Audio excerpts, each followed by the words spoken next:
All right, y'all, here to talk about topics 3.11 and 3.12. I'm going to pull up a calculator and a periodic table. For this first topic, also, sorry, my laundry machine is going off. I am going to go through these thou shalt not forget questions because I think they're pretty cool. So pause the video, see if you can answer these 4 questions.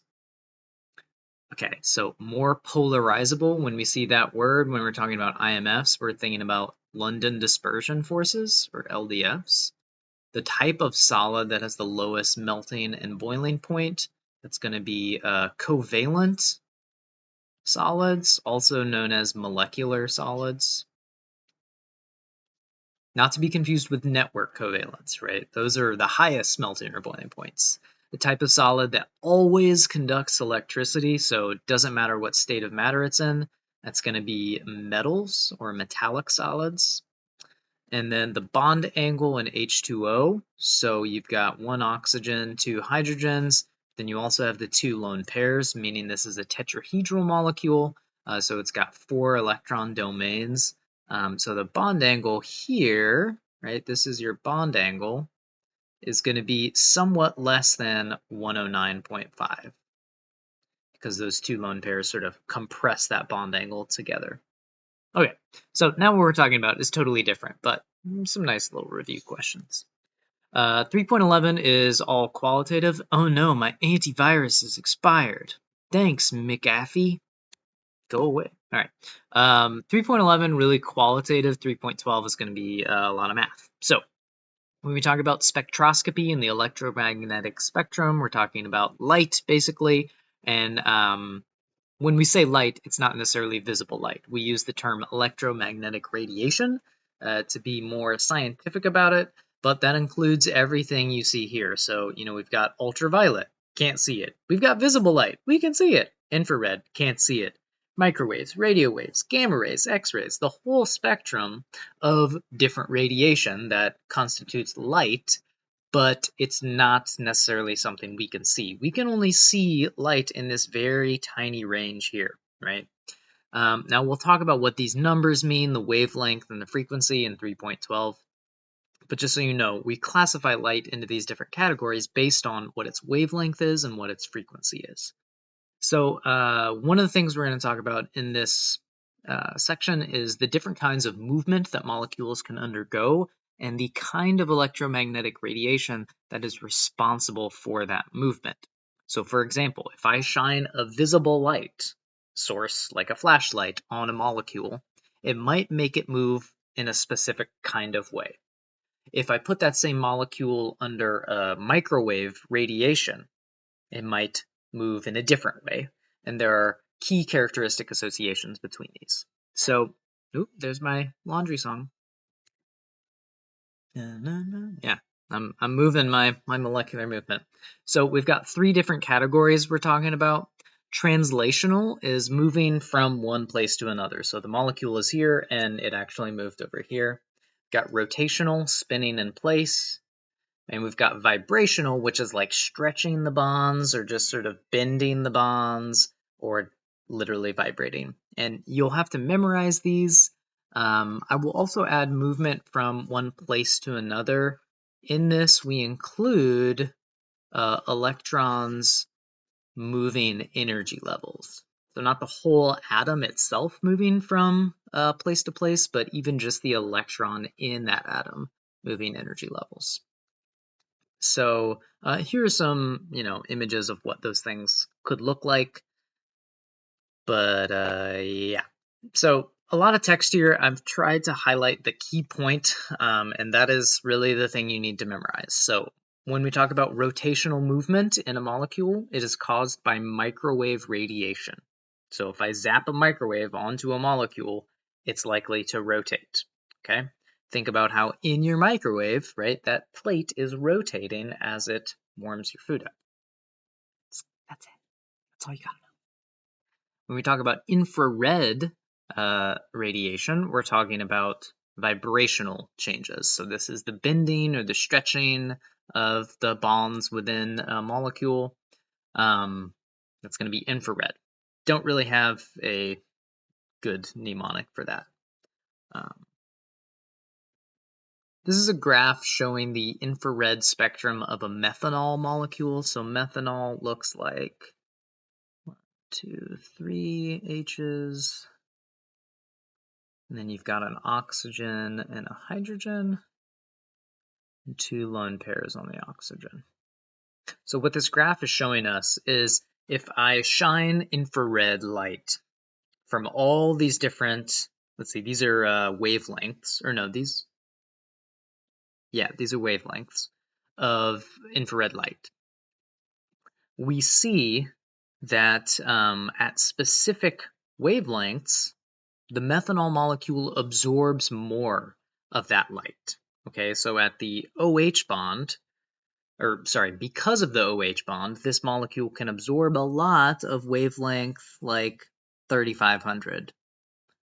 And it can absorb a lot because of the CO bond of like, I don't know what that is, 1200 or something.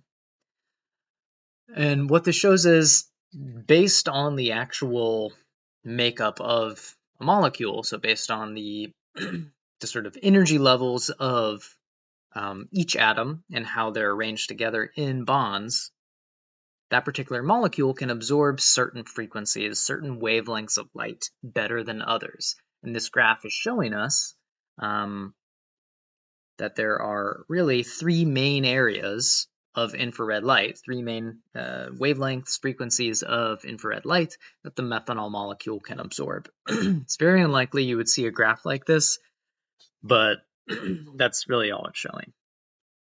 And we'll talk a little bit more about this in 3.13 as well.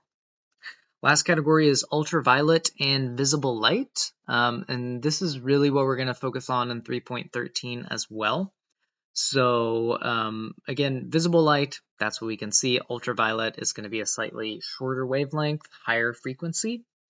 And really what this is most useful to us for is the fact that if we have a colored solution, say copper sulfate, we've got a beaker of copper sulfate and it's a blue solution.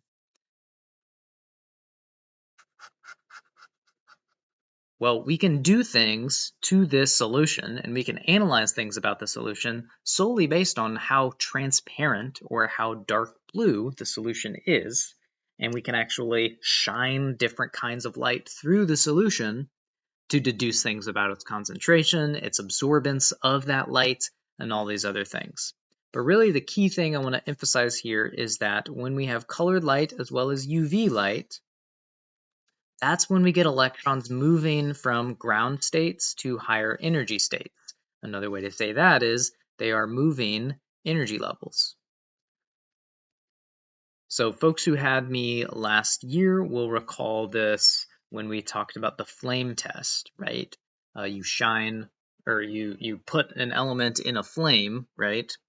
Then it's going to have that energy moving its electrons up in energy level. They get excited, and eventually they fall back down. When they fall back down, they emit a specific wavelength of photon that is going to be visible or not.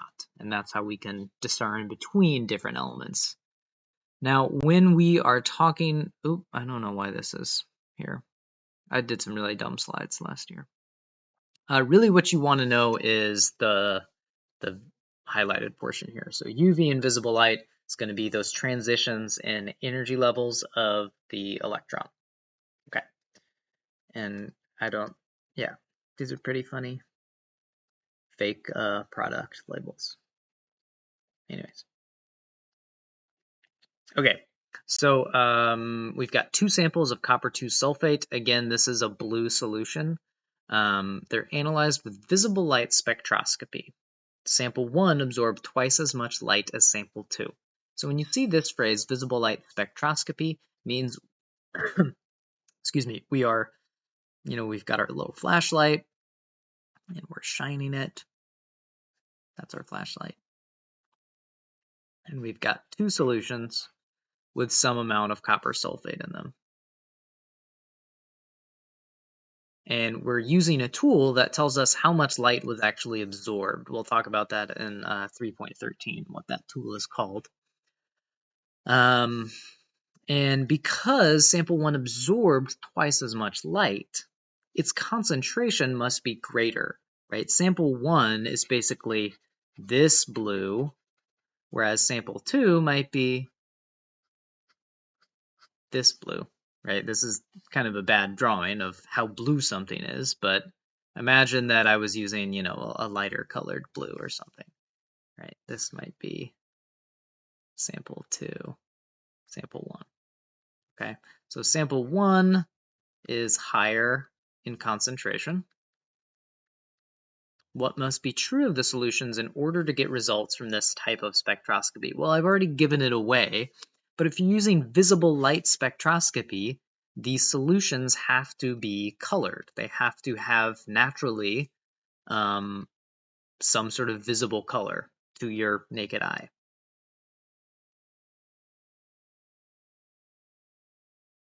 So we have plenty of solutions that would not work for visible light spectroscopy because they're just colorless, clear solutions. And then the type of changes that occur within the molecule during the process. So again, when we think of UV visible light, we want to think of electrons go up in energy level and fall back down. They go from ground to excited state. That's it. Not too bad.